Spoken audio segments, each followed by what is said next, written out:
Welcome to the Big Biz Show. Taking care of business. You want fast-talking, hard-hitting discussions on business and finance? Maybe with a barroom slant and some really salty peanuts? We're not counting calories. We're counting cash. Before we get to the man with the financial plan, meet the money team. Costa, Mary, and Greg. Now Captain Finance himself, Sully. That is right. Wherever you're watching, wherever you're listening, welcome to the Big Biz Show. We're coming to you live from the Loft 100 studios in what is now sunny Southern California. After a brief bit of much-needed rain, Costa, Mary Godwin, of course, our executive. Did you enjoy the rain? I know you loved it. Is Greg Totter. I loved it. I dug it. I don't like to drive in it because I'm old, but I like it. It was nice. It was nice getting a little rain. And Sully. Hey, Captain Finance to you. Can I give some very exciting news? Yes. Howie and Devon are together again Yes. at the Small Cap Conference in New Jersey. Oh, right what could now. go wrong? They are filming some like Mike DePasquale from Excellent. Oh yeah, is going to be there. Okay. David Lucci, remember ACXP? He's course. going to be there. Big fan. So some of our clients, some of our friends, some of our show family are there. But they're going to do a Howie and Devon go to Small Get Cap some Conference. content. We're going to be able to dip in live with them later this week. Oh, So my it's gonna be gosh. good. Speaking of which, Howie Font, who lives in New York City, just across the way there, Yep. on his way out to go meet Devon, joins us now on the Big Biz Show. Our analyst, Howie, are you looking forward to this, or are you not looking forward? I'm riding it out of the next contract. Devon's like a frisbee throw away from you, man. Are you so excited? I can tell by his expression. There are alerts. It's like there's a flood. It's like there's some sort of fire. Yep. I hear cell phones going off. We need to Devon get the theme approaching. song to The Odd Couple with Tony Curtis and Jack Klugman. Yep. Howie, you're way too young to remember this, but there was a play on Broadway called The Odd Couple. Sure.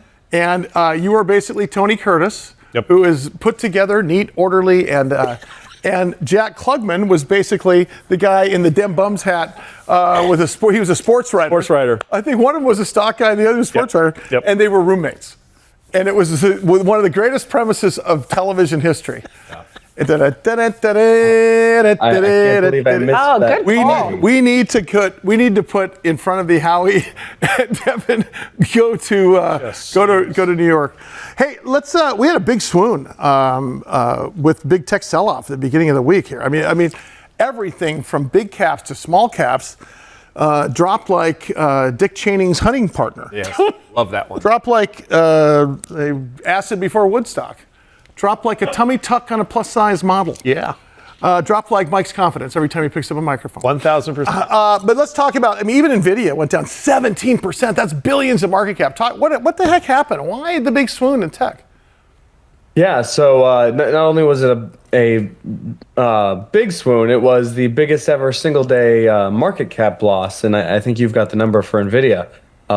Pretty crazy. It's all on the back of a newly announced white paper from a Chinese AI company that made a model called Deepseek. Yeah. So they instead of using the thousands of people, huge amounts of power, billions of dollars worth of chips, they purportedly, this is not confirmed,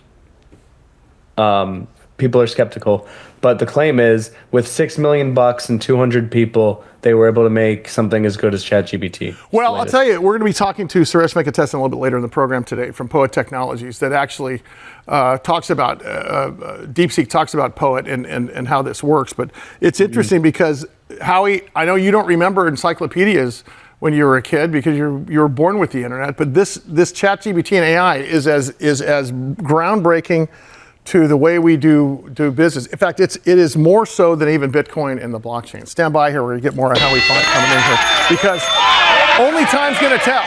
But I think it's upon us, and when you start being able to create everything from, well, look at EVAX, one of the people that we interviewed here, Right. using AI to advance the science that they already know. Now they're using crowdsourcing to figure out to move their science along. Hey, maybe that's how we get flying saucers, Mike. We are this far from Skynet going active. That's I'm exactly just right. telling everybody that, okay? And you'll be able to make Funyuns at home. you're watching, wherever you're listening, we roll along here on the Big Biz Show. Thanks for being along for the ride. Of course, that beautiful music you hear in the background is the DTT, the best in the business. Over here at the bar, I'm Costa, Mirabert Godwin, of course, our exec producer, Greg Todorov, and Sully.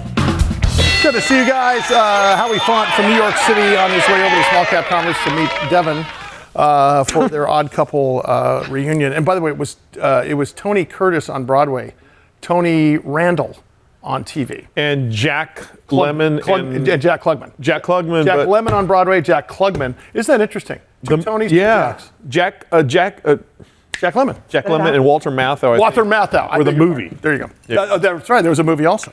Hey, so Howie, is this stolen AI? Tell me what's happening with this, because this Deepseek thing is going to be. Look at when you have an impetus like this that causes an entire sector to drop like that. It means that people are taking this seriously. When you saw Chinese companies swoon about 10 years ago, it wasn't as bad as this, because remember how we were overinvested in Chinese public companies. When you saw cannabis take a swoon 12 years ago, it wasn't as big as this, even though everybody was invested in cannabis at the time. This is a little bit different. This is like when Thomas Penfield Jackson in 1999 determined that there was an antitrust going on with Microsoft and Google. And because guess what was on the way? www was coming, and it came. This is almost the same type of thing, in my opinion. The reason that's why the market took such a hit, because everybody's taking this AI ChatGPT very seriously. Yeah, so I think the big question is, we thought we knew who these winners were. It was going to be people that had access to the billions of dollars of capital you would need to get the best models, the best compute, and who would have the storage capacity to loan it out to the rest of the world. ChatGPT, Google Gemini, Anthropic, Perplexity. We thought we knew who the winners of this would be. Microsoft, you wouldn't have enough oxygen anywhere else for there to be a big winner. But if you can take $6 million and make something just as good as what ChatGPT is doing, that is a big sea change, and it means that actually, since it's more efficient, we'll see even greater demand.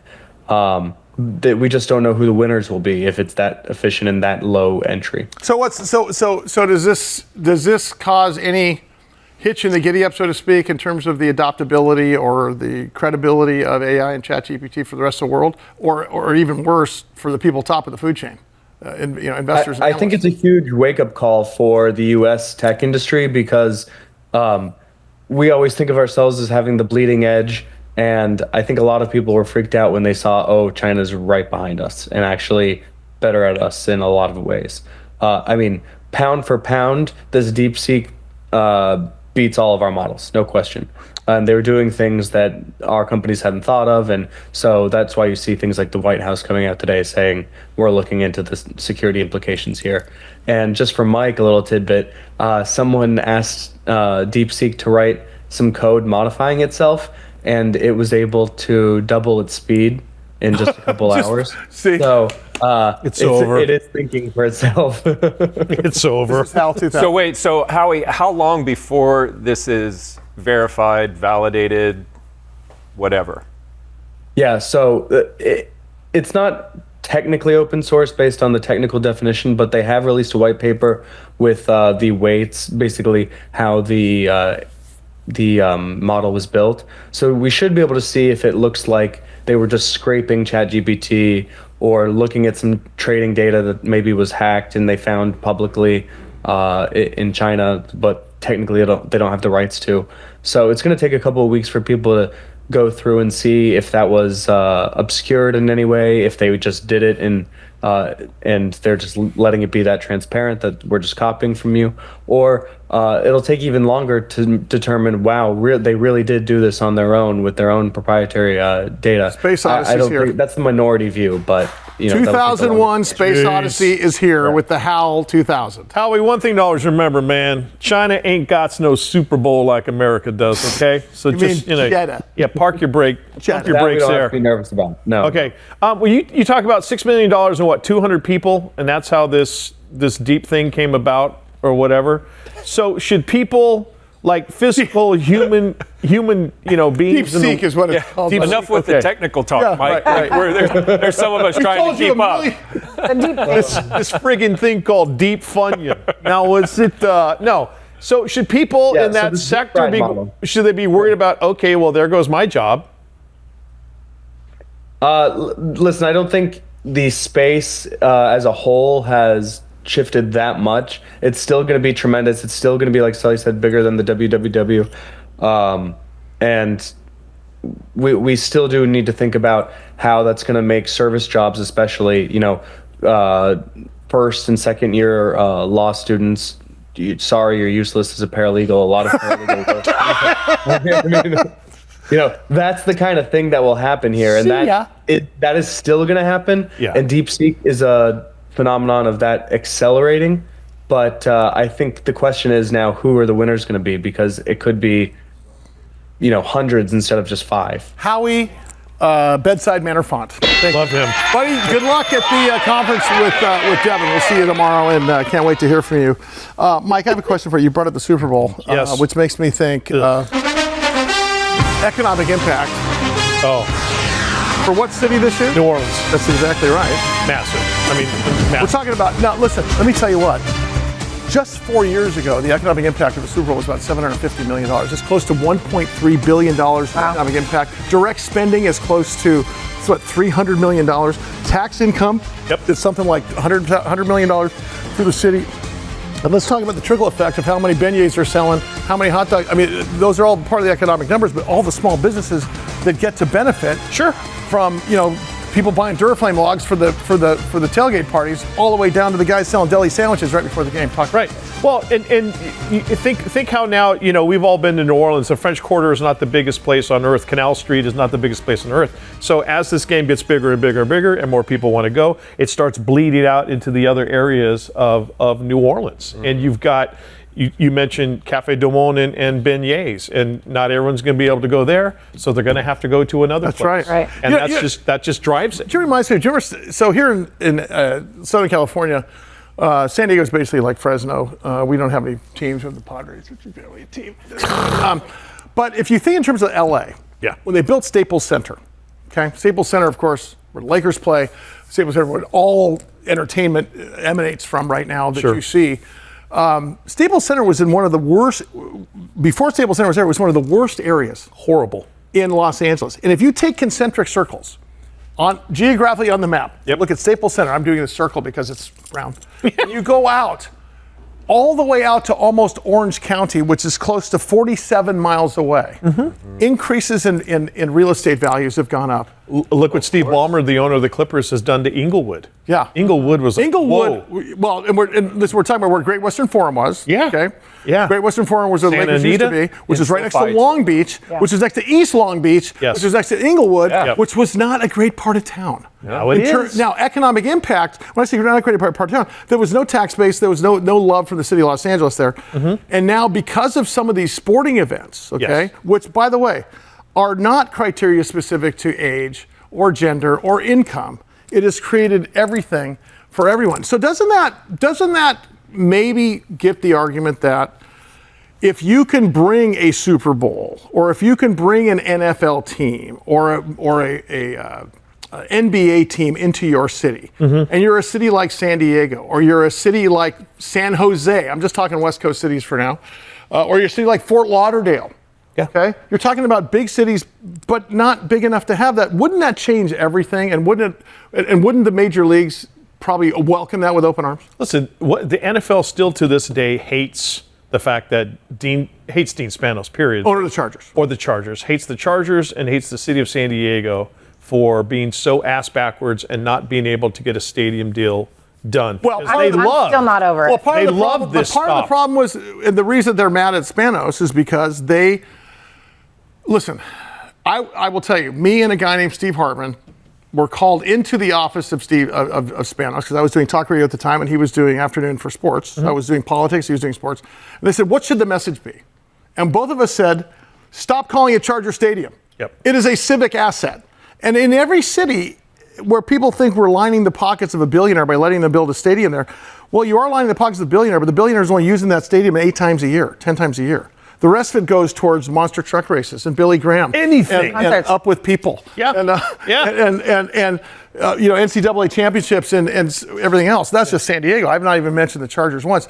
It just seems to me that if you can activate economically an area, and is there any area in the country that needs it more than New Orleans over the course of the last? No, they with what the city of New Orleans has gone through, they deserve every gold coin that comes their way for sure, and they'll get it again this year. And the thing is with New Orleans, we just know they had that terrorist attack, on Bourbon Street. The city of New Orleans knows how to put on a party. Yeah, they They will do a great job again. I think the greatest time of the week after the biggest party in the world. Yes. That's the time to go. Before Mardi Gras, after, New Orleans is beautiful. All right. We have a huge show coming up. Big Biz Show. BigBizShow.com. Step by.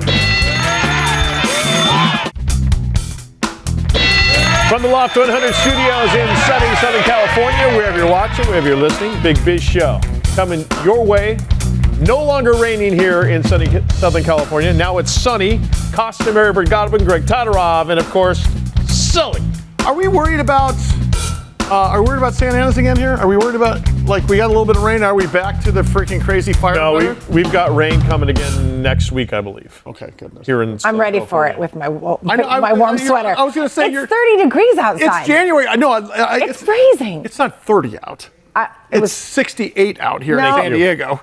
In the mornings, though, I'll give you 30. I'll give you in the 30s and 40s. Yeah. Oh, yeah. But, there's some guy in Chicago right now going, Where I'm headed in 3 days, so I'm preparing now. You going to Chicago? Chicago. Are you really? Yes. I'll be in for a dance thing with my daughters, but yeah. Inside or outside? I have a question for you. Yes. Why are you not doing more theater type stuff?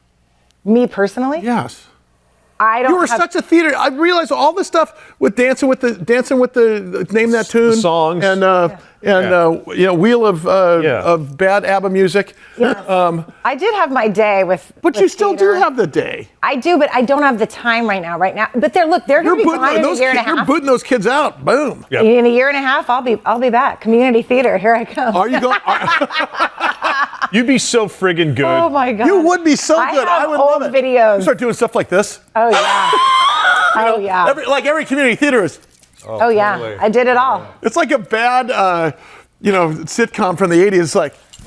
I did all that. God. I found my high school production of Grease. Well, you're a former. But I'm in the business. Yeah. But you need. I think you need a creative outlet other than. This is it. Who'd you play in Grease? Kaniki? Are you? Wow. Did you play? Yes. It's just because you're tall. I think. Guess who I played? Sandy. Raw. Of course. Sandy. You played Sandy? Of course. Sandy. Stranded at the drive-in. Sandy Dombrowski. Everyone thought I was like the innocent little Sandy. Did you have that leather number on at the end there? Oh yeah. Oh yeah, come on. Of course. Tell me about it. I was more like. Tell me about it. I always wanted to be a Rizzo, but I wanted to be Rizzo. You are such a Rizzo. Okay, this is not a surprise for us. Let's shift the focus. Were you in music? How do you know so much about musical theater? Yeah. I did some musical theater in high school. Like type what? of thing. What show? Oklahoma. Oklahoma. Yeah. Where the plus comes running out your eyes. That's right. If you're in a show, if you're in shows, you always change the lyrics. Ours is always. Or Okinawa was the other one when the bombs come dropping. Yeah. So you played in Oklahoma. You were Judd. No, I was ensemble. Oh, ensemble. Yeah, just kind of 1,000%. Yeah, right. A lot of this, How about a you, lot Greg? of. Yeah. Greg was in sports. Yeah. Now have you ever seen The Big Lebowski? Yes. When his landlord does his sequence, that's Yeah. my. Did you ever do any theater? Did you do any sort of creative theater as a kid, or you just Absolutely. You were a scratch golfer, though. Absolutely none. Yeah. Do you know why? It was Do you know why? Because he's a man. That's why. Pretty much. That's right. Yeah. Theater. Speaking of Greg got a call from a shareholder from a company called PLUR. And the name of the company is Pluri Biotech. And of course, he got the CEO. The CEO is Yaky Yanay. He's the CEO and president of Pluri Biotech, and his ticker symbol PLUR, where technology comes to life all the way from, if I'm not mistaken, he's in Israel? That's right. My Awesome. goodness. Let's get to That's how important we are. Yaky, great to talk to you, sir. How are you? Good to meet you, and thank you for having me. Yeah, well, listen, we got to get you to San Diego at some point and see if you can like the weather out here, because I understand that Israel is a lot like San Diego in terms of what it looks like and what it feels like. Yeah, I'm actually in Haifa, which is like on the seaside with mountains. It's quite like it looks very much like San Diego. The weather is good, food is good. Nice. The music is good, so. Oh, yeah. we got to roll. Hey, I have a question about state-of-the-art 3D cell expansion. What does that mean? And talk about what you guys are doing, so for folks that don't understand what you guys are all about. Sure. So Pluri, we are a biotech company. We are a biotech company that works with cells. We are creating a product out of cells. And when you ask me what is a 3D, just take a look at yourself. You are built from 3D, you are built from tissue, you are built from layers of cells. And this is exactly what our technology is doing. We build a technology, a bioreactor technology, that kind of mimics the human body. And we allow cells to proliferate to grow in a very natural way, kind of mimicking the structure of tissue in human body. And controlling all the environment that allow the cells to proliferate in a very natural way. And we're using this technology and this vast patent portfolio that we have around it to create different products. And so you talk about products. You're in the agricultural space. I read about coffee, and such. Talk about that a bit. Well, we drink coffee. I'm a big coffee drinker. And that's something that came about a year ago. Pluri is active in quite a lot of verticals that we are developing our cell-based product for in order to produce different products that we used to take from nature. So 2 years ago, we built a company together with one of the largest food producers in the world that is creating cultivated meat. We are actually taking meat cells and growing them in a reactor. And the coffee story is actually funny because a year ago, I got a call from one of the largest coffee companies in the world. And they said, hey, Yaky, we are following your technology and we saw what you did on the cultivated meat. Can you do cultivated coffee, like creating a coffee in a bioreactor, as you see? And I literally started to laugh on the Zoom. I told them, guys, are you serious? Why the hell do you need cultivated coffee? I understand meat, I understand cultivated fish, but why coffee? And they told me, yeah, you're right, but in 20 years, we're going to lose 50% of the global production because of change of climate. And we need to find a solution. And then I said, oh my gosh, 50% reduction in production, that's bad news. I will not take my daily coffee from 6 cups to 3 cups, so we need to find a solution. Well, I think on that subject, as you may be thinking, I think the real crisis would be if we have a shortage of wine coming up. So I want you guys to get to work on that. Exactly, get on the grapes. If we start losing grapes and wine, I think we're all in trouble. Yaky Yanay is the CEO, president of Pluri. Their ticker symbol is PLUR. He's live with us all the way from Israel today. Yaky, how big is the public perception hurdle of lab-grown meat or lab-grown protein for people to get over before there's a seriously big adoption rate? It's a great question because specifically on meat, we do see like the public discussions around it. Mm-hmm. Pluri's focus, we see Pluri, first of all, Pluri is a big platform that creates different products using cells. So we have some product on pharmaceuticals that we are using, and we have the cultivated meat and also on the agriculture. On the cultivated meat, we see different opinions around it. On one hand, we're seeing Florida trying to avoid it. I mean, and there's trying to pass a bill against it. But on other places, we see places that are actually trying to adopt it. And especially when you look at certain territories, and specifically on the Asian market, we see a major need. Yaky, stay right there. We're gonna hold you over because it's so interesting. Because what I want to understand about also is you're also in the life sciences business at the same time. And you talk about adoption as a company. Adopting lab-grown meat, lab-grown coffee, lab-grown wine, get on those grapes. But now you also have to talk about a company in perception that's dealing with biopharma, biotech, as well as food and agribusiness. Stand by. His name is Yaky Yanay. Name of the company is Pluri, Pluri, and their stock ticker is PLUR. We're back in just 1 second. The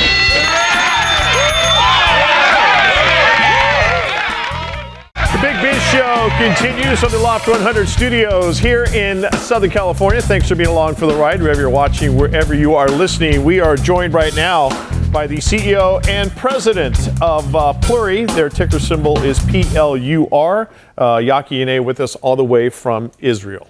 Hey, Yaky, I'm a big coffee drinker as well, so I love to hear what you're doing in that space. But also, it seems like Pluri has all these technologies that are utilizing not just in agriculture, but also in regenerative medicine. So talk to me about PLXR18. I'll tell you one thing that I'm probably going to put it in the right order. We are working with sales. And it's sometimes easy to ask, okay, so what is built from cells? And there is one thing that we should all understand, that everything on this planet, every organism on this planet is built from cells. We are built from cells. Our pets, food, trees, bacteria, our steaks are built from cells, everything. That's the building blocks of life.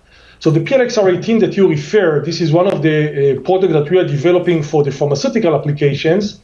When we are taking placenta, when we are taking donated placentas after full-term delivery, extracting a certain population of cells out of there, and then we expand them in our bioreactor systems. And we can take, like, from one placenta, we can create over 20,000 treatments. And the PLXR18 is specifically designed in order to support recovery after exposure to very high level of nuclear radiation. We need to do two different shows. We need to do two shows on you completely because of everything. And the point is that if you look into this company, and by the way, I want you to go to Pluri, Pluri-biotech.com, and you'll see that you really are not bifurcated as an organization. You're just have different technologies that's using the same proprietary platform. Is that kind of the way to think about this? Exactly. So it's a single platform, one technology, one platform, and we are able to create. I always say that we are creating the universe of companies around us. So we are creating companies or activities. Each and every one of them is focused in one thing and one thing only, but all of them going to use the same platform, the same access that we have. So it's really creating our ecosystem, and there is a series of companies around us that each and every one of them is actually the best in class in what they are doing. It can be cultivated meat, cultivated coffee. We just announced last week an acquisition. Well, let's hold on. Hold on. I want to make an announcement here. I want to make an announcement. Right. I have a new hobby. I'm not kidding. What is it? So, my daughter McKenna is a hell of a cook. Okay. And I, because of her, have fed all of Greg's family through the holidays and continue to do so on a weekly basis. However, I saw my daughter send a picture over of homemade chocolate made from 100% cacao. All right? Okay. I learned, and I have made my 6th batch, Matt, right, of homemade chocolate from scratch. No way. Listen. Wait, back up. No, because now I got Pluri as my, because they just got $6.5 million. What in the wild world of sports is going on? You guys are, this is why I interrupted him. You're going to the cacao market, aren't you, sir? We are going to the cacao market, so make sure your daughter is calling us. Free supply for life. Hey, listen, I want you to come back on with us. There's so much to talk about with you. And more than happy. Between everything you're doing, and I want to say congratulations, but you just got a $6.5 million placement with a global investor at a premium to market. Talk about a company that's got a long ways to go. Yaky, will you join us again at some point here in the very near future? We'd love to have you on.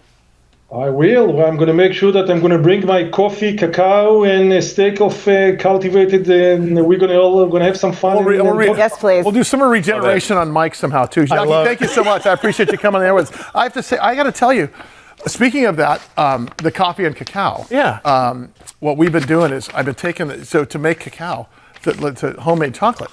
You got to start with melting the cacao butter, right? So you throw that in a little bit of your coffee in the morning, right? Really? Listen, I'm telling you right now, I'm going in a different creative direction. Oh my God! No longer. Listen, Matt. Am I accurate about the? Was it? Is it good? It's very good.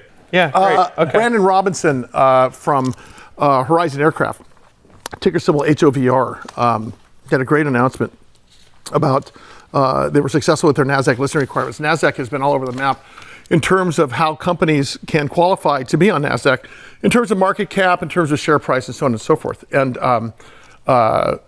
at the end of the day, it was a great announcement. But what's even more important is the type of new aircraft that these guys are building and such like that. And Brandon Robinson, founder and CEO of Horizon Aircraft, stock symbol HOVR, joins us now on Zoom. Brandon, how are you, sir? Doing very well, my friend. How are you? I got to tell you, man, I don't know how you do everything you do. First of all, he's a stud ball fighter pilot. Yeah, of course. Then he's the CEO of a publicly traded company. Yeah. And he's also juggling the NASDAQ requirements along with everything else you're doing. Give us an update on what's happening with the company in terms of strategic planning. So I know you guys are moving the needle here in terms of business. Yeah, it was great working with the NASDAQ. To be fair, they are, they're scrutinizing companies, the smaller companies, especially high growth companies like ours. But they were pretty relieved to see that we had some legitimate tech, a great team, a military sort of founder-led company. It was a really positive conversation ultimately with the NASDAQ, and we qualified for listing under a number of their pillars. So that's really good, and again, it's a testament to the quality of company that we're building. Hey, I know you're short on time today because of what you're doing there strategically as a company and in your meetings and such. But we never get to talk about your team. Talk about your team for a minute. That's something we haven't spent a lot of time on here on the show. Well, this is one of the things I'm most proud of. I mean, we have just a world-class team that's coming together. We pulled our CTO in from a leading eVTOL manufacturer and a few more world-class individuals that, of course, come with someone of his caliber. These are world leaders in aerospace, in power electronics, in propulsion technologies, and all the things that make and enable our particular aircraft. So it's been fantastic. The last position that we opened up, we had over 250 applications for. So it's a bit of a process to get through. But we're focused on continuing to keep a very high bar, elite folks that have been there and done that, and have got scars, and they know how to move this program forward practically. Brandon, now that we're past the point of having to carpet bomb Canada, I think it's good news for both our countries. But how tough is it with your technology and what you are building to stay in one lane and keep people from, wait, if we're doing this, we should be doing this. And if we're doing that, we should be doing this over here. Is it hard?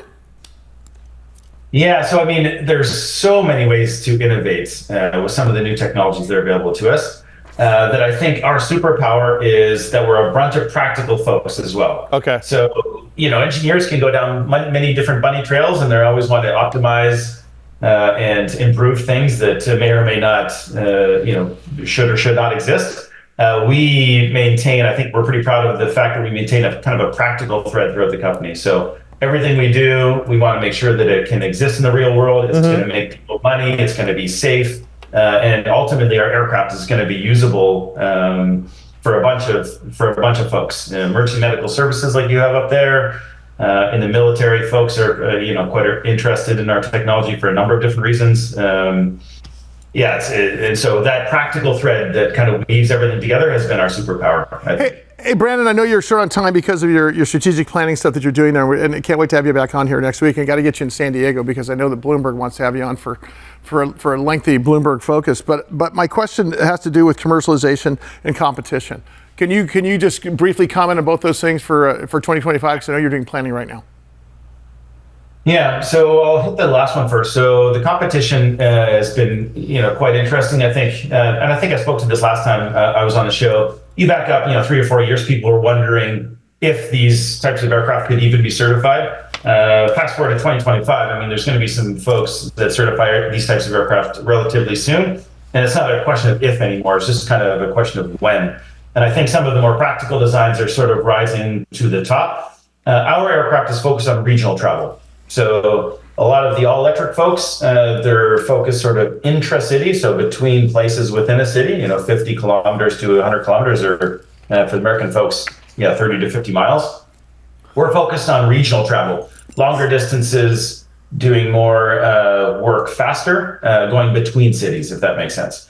And that opens up a lot of really cool mission sets, and it has a lot of regional operators that are quite interested in our technology alongside, again, the emerging medical services folks. So from a competition perspective, because we're hybrid and we move faster, carry more, and go faster, there is not a lot of current competition that can operate at our speeds and our ranges. They're mostly focused on, again, those much slower machines, much more confined distances.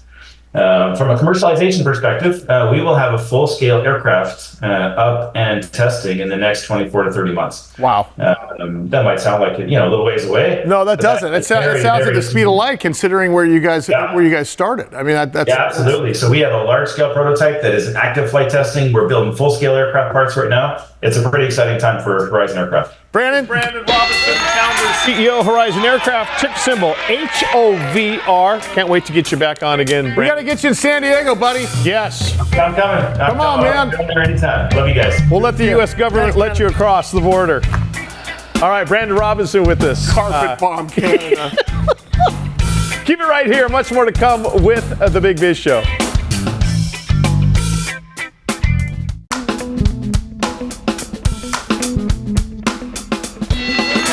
In over 175 countries, all the ships at sea on the American Forces Network, as always. Special thanks and a shout out to the brave men and women of our United States Armed Forces. Big Biz Show rolls on here from the Loft 100 Studios. Costa, of course, Mary Bert Godwin, our executive producers, Greg Todorov, and Sully. And what a great show we've had today as we close her down for the day. John Vandermosten is our in-house senior life science analyst, although he has not committed to that, but I just committed to it on national TV. Nice. So now John's committed completely. Hey, John, first of all, thanks for, oh, by the way, have you seen the LinkedIn, this is his LinkedIn, or his Twitter X thing. Have you seen the reels that take songs from the 80s and 90s that you can't understand the words, but they put people's names from LinkedIn? It's called LinkedIn Lyrics. Oh my gosh. You need Yes, to, it's hey, funny. Chris Castillo, our producer, can you look up LinkedIn Lyrics for me? That's very funny. And we're going to play one at the end of here. But it's amazing how LinkedIn Lyrics works. John Vandermosten was talking about the biggest life sciences conference of the year last year, JP Morgan. But, buddy, it's been a long time since we have even talked about IPOs. In the stock market. I mean, I'll tell you, I remember when the show first started back in, it was actually 1995 or 1993 on radio. And there was 19 IPOs a month back there prior to the dot-com bubble. Now, when I hear, you said the word, you and I were talking off air, and I got a text from you about IPOs. I thought, do they still do that? Well, we started this, companies are still going public with an IPO. Talk about what's happening in the biotech universe with IPOs. Yeah, well, I thought I'd bring it up because it's an indicator of how things are going in the biotech world. You know, our investors willing to spend some money to bring new companies to the public markets. And if you recall, you know, we had a lot of IPOs, well over 125 plus, I think, in 2020 and 2021. But after that, it really fell off. And I think I was looking at some stats. I think there were 12 in 2023 and 17 last year in the biotech space. So that's pretty weak.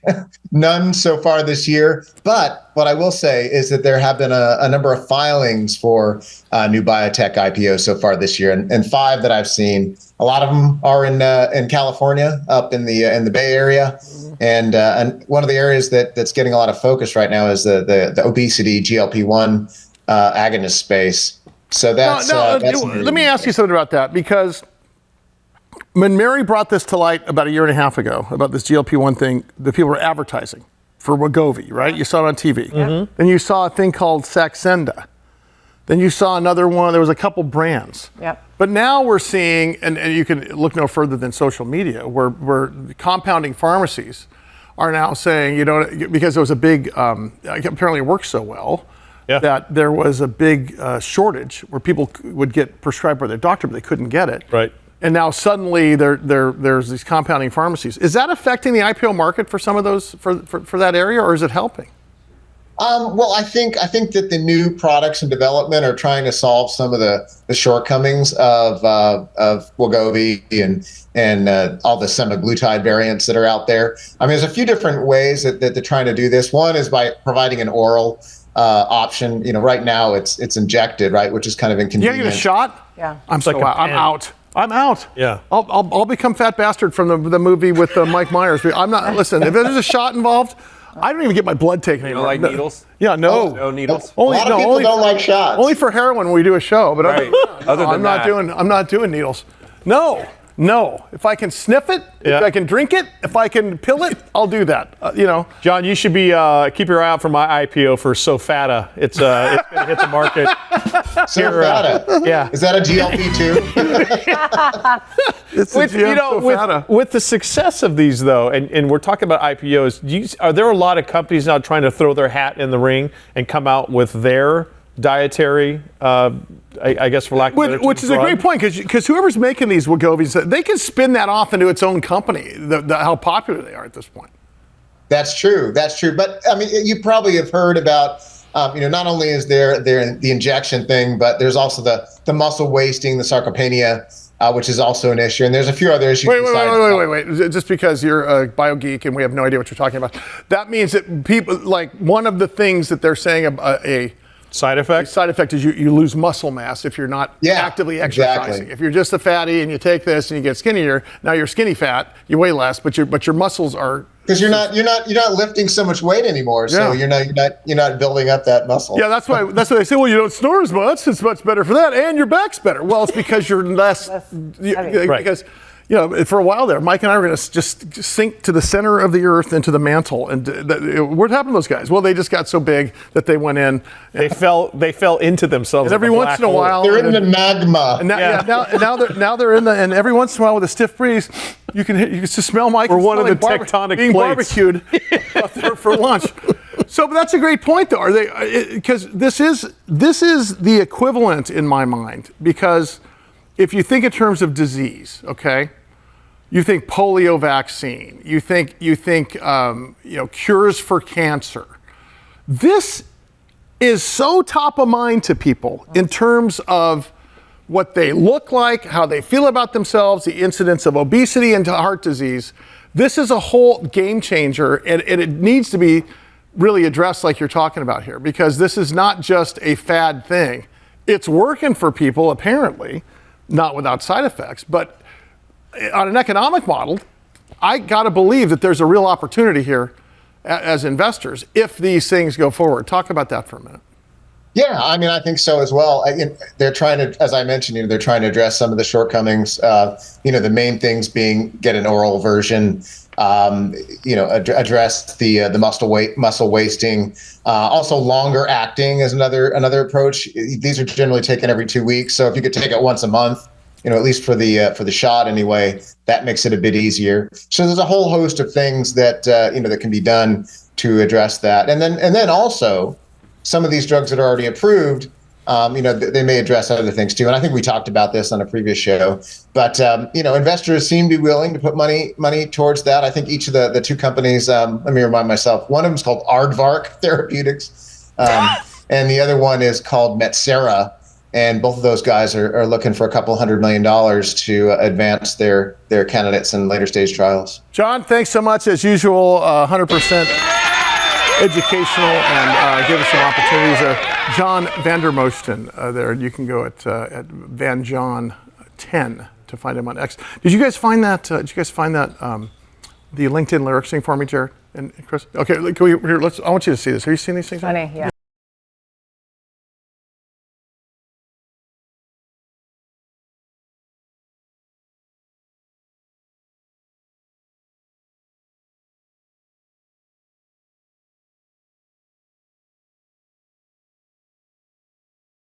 So clever. That is awesome. Oh, listen, these guys are going to find out. There we go. All right, much more with the Big Biz Show. Keep it here.